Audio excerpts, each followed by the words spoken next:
Pria ini bernama Joe. Dia adalah seorang polisi Los Angeles. Karena terjerat suatu masalah hukum, kini Joe jadi dipindah tugaskan ke divisi Customer Service 911. Sore itu Joe sedang sangat sibuk menerima banyak sekali panggilan darurat dari masyarakat. 911, this is emergency. Okay, sir, am I speaking to Drew Nash? Okay, so where are you at? What is the address of your emergency? Help me. Drew? 911, what is the address of your emergency? An OT. Where are you? Doesn't your computer show that? I just told you, I just got wrong. Di hari pertama bekerja sebagai Customer Service 911 ini, Joe benar-benar kelelahan menerima panggilan darurat yang selalu berbunyi tiap menit. Tapi ternyata bukan cuma dia aja, seluruh rekannya di ruangan juga kewalahan menerima panggilan darurat. Bahkan atasannya sendiri tak pernah berhenti menerima telepon. Di momen ini, Joe akhirnya sadar pekerjaan sebagai operator 911 sangatlah berat. Apalagi kota Los Angeles adalah salah satu kota dengan tingkat kejahatan tertinggi di Amerika. Tak hanya itu, keadaan sekarang jadi tambah parah akibat adanya kebakaran hutan di sebagian besar wilayah Amerika. Semua orang di ruangan terlalu sibuk sampai tak sempat untuk sekedar menyeduh kopi atau membeli gula. Please hold.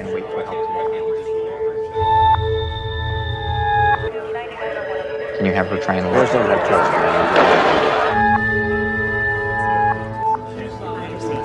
Waktu kembali bekerja, Joe dapat panggilan darurat dari seorang wanita bernama Emily.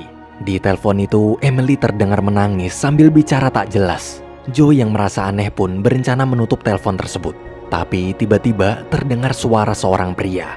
Joe di situ sadar saat ini Emily sedang memberinya kode yang menandakan kalau dia diculik. Agar si penculik tak curiga, Emily berpura-pura memanggil Joe menggunakan nama anaknya. Dengan sigap, Joe menyuruh Emily menjawab pertanyaannya secara perlahan. Setelah saling berkomunikasi memakai kode, Joe berhasil mengetahui ciri-ciri mobil si penculik, yaitu sebuah mobil minibus berwarna putih. Sambil memantau posisi Emily dari sinyal GPS HP-nya, Joe segera memanggil bantuan. Si penculik yang mulai curiga pun berusaha merebut HP Emily. Di tengah kepanikan, Joe menyuruh Emily agar tetap tenang dan menelponnya lagi nanti bila dapat kesempatan. Ketika telepon berakhir, Joe meminta polisi patroli terdekat dari lokasi Emily untuk menutup akses jalan serta memeriksa setiap mobil minibus berwarna putih yang lewat di dekat sana. Namun sayang, polisi tersebut menolak karena dia sedang sibuk menangani kebakaran. Ia bersama polisi patroli lain berusaha mengevakuasi warga dan tak mungkin menutup jalan hanya demi menyelamatkan satu nyawa aja. Dia lalu menyuruh Joe mencari tahu berapa nomor plat mobil si penculik agar memudahkan pihak kepolisian mencarinya. Mendengar itu, Joe kesal. Tapi sekeras apapun Joe memohon, polisi tetap balik menyuruhnya mencari tahu dulu berapa nomor plat mobil si penculik. Joe kemudian menemukan informasi alamat serta nomor telepon rumah Emily dari data kepolisian. Saat dihubungi, teleponnya diangkat oleh anak Emily yang masih berusia 5 tahun bernama Abby. Sambil ketakutan, Abby bercerita kalau tadi ayahnya bernama Henry datang ke rumah sambil membawa pisau lalu memaksa sang ibu masuk ke dalam mobil, meninggalkan Abby berdua dengan adiknya yaitu Oliver. Abby juga berkata bahwa sekarang Oliver sedang tidur di kamar mandi. Mendengar cerita Abby, Joe langsung mencari tahu informasi tentang Henry. Dalam data kepolisian, muncullah semua informasi pribadi Henry mulai dari alamat, nomor plat mobil, hingga rekam jejak kriminal Henry yang pernah beberapa kali keluar masuk penjara. Melihat data-data tersebut, ia yakin suami Emily sendirilah si penculiknya. Dan pasti Emily sedang mengalami KDRT. Karena khawatir mengganggu para customer service lain, Joe memutuskan pindah ruangan, kemudian mencoba meminta bantuan atasannya di kantor kepolisian untuk membantu menolong Emily. Tapi sang atasan justru marah dan menyuruh agar lebih fokus menyelesaikan kasusnya sendiri daripada harus ngotot menolong kasus orang lain. Pada persidangan kasus Joe yang akan diadakan besok, sang atasan telah memberi instruksi semua anggota kepolisian Los Angeles untuk membantu memberi kesaksian palsu agar Joe bisa lolos dari hukum dan nama baik kepolisian bisa tetap terjaga. Ia juga menyuruh Joe menjalani masa skors sebagai Customer Service 911 ini sesuai SOP aja tanpa perlu terlibat terlalu dalam pada permasalahan orang lain. Bila masa hukumannya sudah selesai, maka Joe bisa lebih cepat kembali menjadi polisi lapangan lagi. Joe hanya terdiam. Seketika ingatan tentang kasusnya beberapa bulan lalu mulai muncul kembali. Ia kemudian menelpon istrinya. Di telepon itu, Joe mengingatkan sang istri agar datang tepat waktu sesuai jadwal persidangan besok untuk ikut membantu memberi kesaksian palsu. Istri Joe sebenarnya tak mau terlibat dalam kasus ini, namun dia kasihan karena setiap hari Joe terus-menerus memohon bantuannya. Ia pun berjanji akan datang ke persidangan besok. Setelah merasa sedikit lega, Joe kembali menunggu telepon dari Emily. Ia tak peduli meski atasannya melarang, tapi sebagai seorang polisi, Joe tak bisa mengabaikan masyarakat yang sedang butuh pertolongan. Ia tetap nekat mencari cara untuk menolong Emily apapun resikonya. Tak lama kemudian, Abby menelpon. Abby memberitahu kalau para polisi baru aja datang. Joe lalu menyuruh Abby memberikan teleponnya pada polisi tersebut. Di telepon, tiba-tiba si polisi terdengar panik kenapa tangan Abby berlumuran darah padahal dia tak terluka sama sekali. Mendengar itu, Joe ikut panik. Dan saat diperiksa, suara kepanikan si polisi terdengar semakin keras. Polisi menemukan Oliver terbaring kaku di kamar mandi. Seluruh tubuhnya berlumuran darah serta perut yang terbelek pisau. Di tengah obrolan, mendadak telepon mati. Joe yakin ini pasti adalah perbuatan Henry. Sambil menahan amarah, ia menghubungi nomor Henry. Di telepon tersebut, Joe mengaku sebagai polisi dan mengatakan kalau dia sudah tahu semua perbuatan Henry pada anak istrinya. Henry yang terpojok tak bisa berkata apa-apa. Dia terus-menerus menangis ketakutan. Joe pun muak. Dengan emosi, Joe mengatakan bahwa hukuman penjara aja tak cukup untuk seorang pembunuh kejam seperti Henry. Joe bersumpah bila berhasil menangkapnya nanti, maka dia akan membuat Henry dihukum mati. Setelah mengucapkan kalimat itu, telepon terputus. Joe lalu meminta bantuan rekannya di kantor polisi bernama Rick. Di situ terdengar ada suara beberapa orang tertawa. Ia sadar Rick pasti sekarang sedang mabuk di bar. Joe mengingatkan agar Rick tak minum terlalu banyak dan bersiap menjadi saksinya di persidangan besok. Sama seperti istri Joe tadi, Rick sebenarnya takut kebohongannya nanti terbongkar. Jika Joe bukan temannya, maka dia tak ingin membuat kesaksian palsu di hadapan hakim. Joe pun menenangkan Rick dengan mengatakan kalau semua baik-baik aja. Ia berjanji bila kasus ini selesai, Joe tak akan membuat masalah lagi. Ketika sudah mulai tenang, Joe kemudian bercerita tentang Emily lalu meminta Rick pergi ke apartemen Henry untuk mencari petunjuk kemana Emily diculik. Saat Rick pergi, tiba-tiba Emily kembali menelpon. Di telepon itu, Joe bertanya bagaimana keadaan Emily. Emily pun menjawab bahwa dia sedang duduk di kursi depan mobil di samping Henry. Joe bertanya lagi berapa kecepatan laju mobil tersebut. Emily yang tak tahu soal mobil hanya bisa menjawab kalau mobilnya melaju sangat cepat hingga membuat Emily takut. Di tengah obrolan terdengar suara Henry marah sambil mencoba merebut handphone dari tangan Emily. Mendengar keributan itu, Joe kembali bertanya apa Henry sekarang sedang memakai sabuk pengaman. Emily menjawab enggak. Setelah dapat gambaran situasi di dalam mobil, Joe lalu menyuruh Emily segera memakai sabuk pengaman. Kemudian tarik rem mobil sekencang-kencangnya.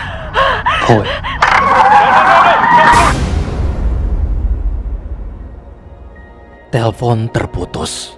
Joe hanya bisa berharap Emily memberi kabar secepatnya. Sambil menunggu, dia menghubungi polisi patroli untuk memeriksa keadaan di lokasi terakhir titik GPS HP Emily. Menit demi menit berlalu hingga akhirnya Emily kembali menelpon. Ia memberitahu kalau rencana Joe gagal. Waktu kabur tadi, Henry berhasil menangkapnya dan sekarang Emily dikunci di bagian belakang mobil. Joe pun menenangkan Emily dengan mengatakan bahwa dia punya rencana kedua. Joe bertanya benda keras apa yang ada di dalam sana. Setelah dicari, Emily menemukan sebuah batu bata. Joe kemudian menyuruh Emily bersiap-siap bila mobil berhenti nanti dan Henry membuka pintu belakang, maka Emily harus langsung memukul kepala Henry sekuat tenaga menggunakan batu bata itu lalu buru-buru lari sejauh mungkin dari sana. Perlahan-lahan Emily berhenti menangis. Ia merasa berbicara dengan Joe membuat hatinya tenang. Emily di situ curhat. Dia tak tahu alasan kenapa Henry marah. Padahal tadi dia hanya berusaha mengeluarkan ular dari dalam perut anak keduanya yaitu Oliver. Joe mulai bingung. Ia meminta Emily menceritakan semuanya sedetail mungkin. Emily pun menjelaskan kalau seharian tadi Oliver terus menangis tanpa henti seperti sedang menahan sakit perut.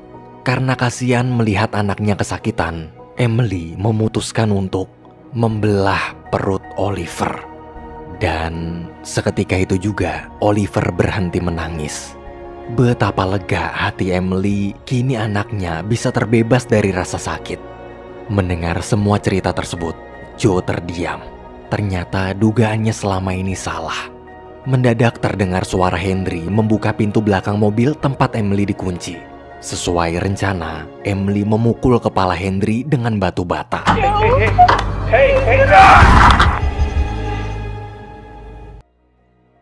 Telepon kembali terputus.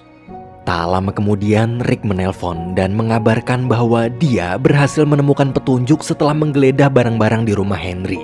Rick menemukan sebuah surat tagihan dari rumah sakit jiwa atas nama istri Henry, yaitu Emily. Joe begitu syok.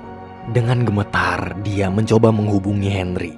Ketika telepon diangkat, Henry terdengar sedang menangis kesakitan karena kepalanya berlumuran darah akibat hantaman batu bata tadi. Henry memberitahu kalau Emily sudah kabur jauh. Ia lalu menceritakan kejadian sesungguhnya pada Joe. Tujuan Henry membawa Emily adalah untuk mengantarkannya kembali ke rumah sakit jiwa. Meski dia tahu pihak rumah sakit jiwa akan menolak karena Henry tak memiliki uang dan tagihan sebelumnya juga belum dibayar. Meski begitu, Henry tetap nekat pergi ke sana demi melindungi anak-anaknya. Di sisi lain, walaupun telah bercerai, Henry masih tetap menyayangi Emily. Ia khawatir bila polisi sampai tahu perbuatan Emily, maka dia akan ditangkap. Setelah telepon ditutup, Joe merasa bahwa semua ini salahnya. Seandainya tadi dia tak membantu Emily kabur, seandainya dia tak mencampuri urusan rumah tangga orang lain, maka pasti peristiwa ini tak akan terjadi. Tak lama kemudian, Emily menelpon lagi. Emily memberitahu kalau dia berada di atas flyover. Saat sedang menjawab pertanyaan demi pertanyaan dari Joe, tiba-tiba Emily panik waktu melihat ada banyak sekali darah di tangannya. Seketika Emily teringat tentang apa yang telah dia lakukan pada anak kandungnya sendiri.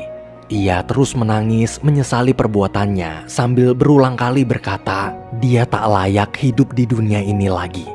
Walaupun sudah ditenangkan, Emily tetap menangis histeris. Emily lalu mengatakan bahwa dia ingin melompat ke bawah flyover untuk menyusul Oliver ke surga. Hati Joe terasa perih. Ia mengatakan apapun kesalahan Emily di masa lalu, Emily tetap pantas hidup. Jika memang ada orang yang tak pantas hidup di dunia ini, orang itu adalah Joe sendiri. Ia tahu persis bagaimana perasaan Emily, karena Joe juga pernah membunuh orang. Sambil menangis, Joe menceritakan semua dosanya. Dosa yang menyebabkan dia sekarang harus menjalani masa hukuman. Beberapa bulan lalu ketika masih bertugas sebagai polisi lapangan, ia salah sasaran tak sengaja menembak seorang pemuda di jalan hingga tewas. Joe juga memberitahu bahwa besok dia akan menghadiri persidangan pertama kasus pembunuhannya itu. Joe menjelaskan kalau dia dan Emily sama. Dosa mereka berdua sama, rasa penyesalan mereka sama. Tapi Emily harus ingat ada Abby dan Henry yang selalu memberi semangat. Semua ucapan Joe barusan membuat hati Emily tenang. Namun waktu terdengar bunyi sirene mobil polisi datang, Emily kembali panik kemudian berkata dia tetap ingin pergi menyusul Oliver ke surga. Telepon pun terputus. Joe merasa sangat sedih. Ia terus menelpon Emily berkali-kali meski nomornya sudah tak aktif lagi. Hingga akhirnya telepon Joe dijawab. Sayangnya bukan Emily yang menjawab telepon tersebut, tapi polisi. Polisi memberitahu bahwa mereka berhasil menyelamatkan Emily sebelum melompat. Mendengar kabar itu, Joe menangis bahagia. Beberapa menit kemudian, atasannya datang mengabarkan kalau anak kedua Emily yang bernama Oliver ternyata berhasil diselamatkan dan kini sedang dirawat di rumah sakit. Joe hanya bisa terdiam lega lalu pergi ke kamar mandi. Dari kejadian ini, Joe pun tersadar kasus Emily adalah cerminan dirinya sendiri. Ia bisa dengan mudah menasihati orang lain, sementara dia sendiri justru berusaha mengubur dosanya, lari dari tanggung jawab. Dalam hati, Joe memutuskan untuk Memberanikan diri menghadapi kenyataan meski harus dipenjara, dipecat, serta mencoreng nama baik kepolisian.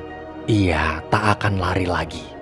Joe lalu menghubungi satu persatu saksinya di persidangan besok dan meminta mereka bersaksi dengan sejujur-jujurnya.